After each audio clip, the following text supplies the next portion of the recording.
পশ্চিম বর্ধমানের শালানপুরে যুবতী খুনের ৪৮ ঘন্টার মধ্যে একজনকে গ্রেফতার করল পুলিশ। ধৃত ওই মৃত যুবতীর সম্পর্কে ভিক্ষা দাদা হয় বলে জানা যায়।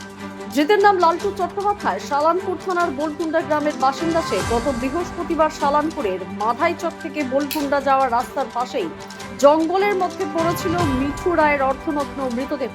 ধৃত খুনের ঘটনা স্বীকার করে, কিন্তু কি কারণে ওই যুবতীকে খুন করা হলো তা নিয়ে রহস্য দানা বাঁধতে থাকে। এই ভিক্ষা দাদা সম্পত্তির কারণে যুবতীকে খুন করে থাকতে পারে বলে অনুমান করা হচ্ছে। এবার পুলিশ তাকে হেফাজতে নিয়ে খুনের পিছনে প্রকৃত কারণ জানার চেষ্টা করবে। শনিবার ধৃতকে আসানসোল আদালতে তোলা হবে। এবার এই ঘটনার মোড় কোন দিকে নেয় সেদিকে নজর সবার।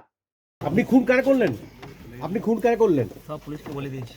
আপনি আপনার তো বোন হয়, কেন মারলেন আপনি? পুলিশকে বলে দিয়েছি সব। কিসের জন্য মারলেন আপনি? পুলিশকে বলে দিয়েছি, বলছি তো। সম্পত্তি এখান থেকে জেনে নেবেন, পুলিশকে বলে দিয়েছি সব। আপনি কি খুন করেছিলেন? হ্যাঁ করেছি। কেন খুন করলেন? বলে দিয়েছি, পুলিশকে বলেছি তো। সম্পর্কে কে হয় আপনারও? সম্পর্কে বোন হয়। কেন মারলেন না? কেন মারলেন আপনি? বললাম তো, পুলিশকে সব বলে দিয়েছি। কি দিয়ে মারলেন? টাকার জন্য মেরেছেন কি? আমি পুলিশকে বলে দিয়েছি সব। মানে কি দিয়ে মারলেন? খুন কি আপনি করেছেন? খুন কি আপনি করেছেন? আমি করেছি, পুলিশকে সব বলে দিয়েছি। খুন আপনি করেছেন? পুলিশকে বলে দিয়েছি, বললাম তো। কি মদ খাই খুন করেছিলেন? বলছি যে পুলিশকে সব বলে দিয়েছি। কেন খুন করলেন? পুলিশকে বলে দিয়েছি, বললাম যে। আপনার মানে তাহলে আপনি খুন করেছিলেন? ছুরি কি অস্ত্র দিয়ে মেরেছিলেন? বলছি তো, সব পুলিশকে বলে দিয়েছি। বলছি আপনার কি নাম?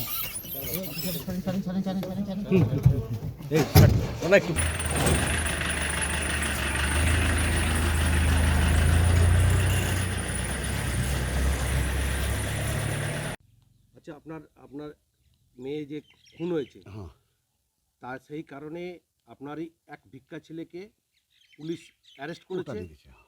কি বলবেন? আমি বলতে চাই যে আমার যে ভিক্ষা ছেলে, সে হচ্ছে খুব নির্দোষ ব্যক্তি। সে একবার নির্দোষ, সেই কেসের সঙ্গে কোনো ইনভলভ নয়। কেন যদি খুন করে তাহলে সে আমার বাড়িতে ডেলি আসছে, মঙ্গলবার থেকে মঙ্গলবার, বুধবার, বৃহস্পতিবার প্রতিদিন আমার বাড়িতে আসে। প্রতিদিন আমার বাড়িতে খাওয়া দাওয়া করে, তারপরে নিজের বাড়িতে যাই। ছেলেটা তাহলে কি পুলিশ প্রেশার দিয়ে? একবারে প্রেশার দিয়ে। আমার বৌমা গেছিল কালকে, বৌমা আমাকে বললো ভিক্ষা বাবা ঠেঙা বেড়া খুব করেছে। হ্যাঁ, পুলিশ তাহলে পুলিশের চাপে ও স্বীকার একেবারে পুলিশের চাপে। মানে ও নির্দোষ? হ্যাঁ, নির্দোষ।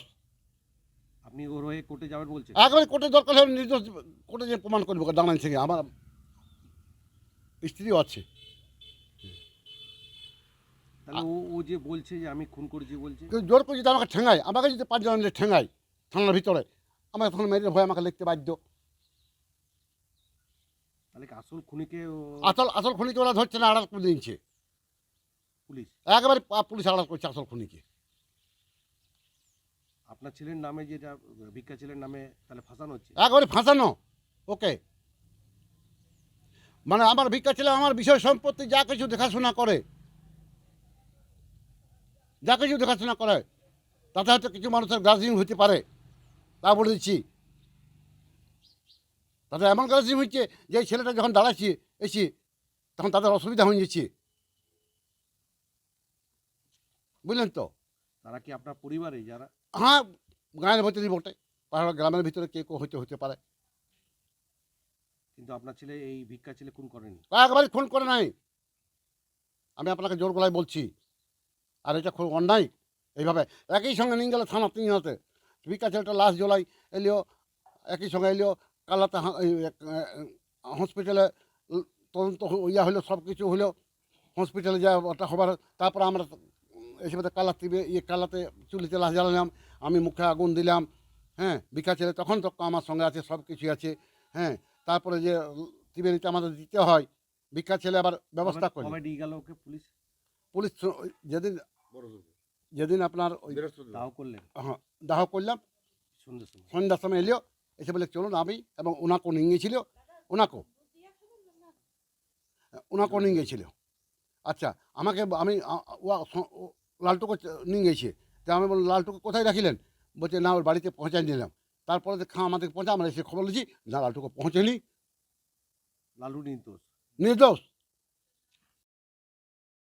দ্য সহজ পাঠ, সহজ কথা, সঠিক তথ্য।